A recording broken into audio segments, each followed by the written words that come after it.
Today, we're talking about the 7 storage features that make people lose their minds, and most of them disappeared out of homes for absolutely no good reason. To get here, we analyzed over 30,000 comments across home improvement channels and forums to find out what they were and what people actually miss. We're starting at number 7 with the feature that 3,000 people independently screamed about in the comment sections like it was a support group. This is the built-in ironing board. Older homes had a cabinet in the wall, usually near the kitchen or the laundry room, and when you opened it, a full-size ironing board folded down from the inside.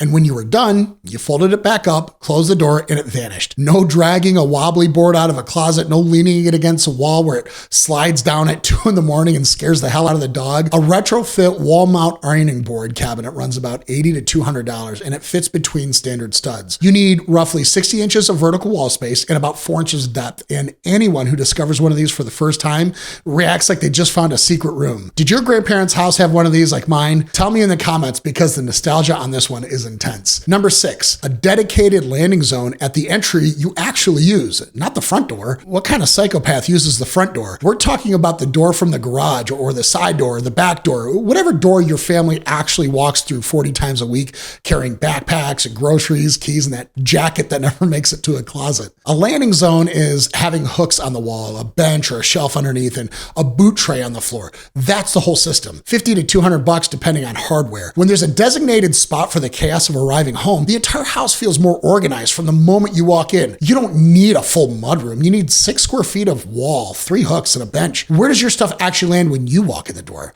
If the answer is the kitchen counter, well, you've just identified the problem. Number 5, the laundry chute. It's another casualty of modern construction that people mourn like a fallen hero. A hole in the upper floor, a tube, a basket in the laundry room below. Dirty clothes go in the hole upstairs. Gravity does the rest. No carrying overflowing hampers down a staircase while trying not to trip over the sock that escaped. Building codes in some areas require a self-closing door and a fire-rated construction, so check locally before you cut a hole in anything. But where you're allowed to do this, a basic chute retrofit runs maybe $300 or $500. The comments on this feature were not just casual suggestions either. They were emotional testimonials from people who had either had one and lost it or never had one at all, and they resent the entire concept of stairs because of it. And this is one of those times where you kind of ask yourself, is it worth it? I mean, how many times a week do you carry a laundry basket up or down the stairs? Whatever number you just thought of, that's how many times a week that this thing would pay off. Number 4, a utility closet that isn't the kitchen pantry. It's not the coat closet, nor is it the garage. The Germans have a word for this. It's called Abstellraum. It translates roughly to a room for putting things away, which is the most German solution to a universal problem I've ever heard. It's a dedicated closet for the vacuum, the mop, the broom, the tool bag, the light bulbs, batteries, whatever other household item that doesn't belong in the bedroom closet, but it needs to live somewhere that isn't the floor of your garage. Most American homes built after the year 2000 eliminated this space to add square footage to the living area, which means the vacuum now lives in the bedroom closet next to your dress shirts, and that is not a good system. That's a cry for help. These things are like 24 inches wide, 24 inches deep, floor to ceiling with hooks on the door. If you have a dead corner, an understairs void, or a coat closet by the front door that holds exactly 1 coat and 11 years of guilt, that's your utility closet right then and there. Materials cost under $100. Now, where does your vacuum live right now? If it shares a closet with clothing, you definitely need to explore this. Number 3, the entryway vestibule. What's nice about a vestibule is it keeps the cold air and the rain and the mud and basically the noise of the outside on one side of the door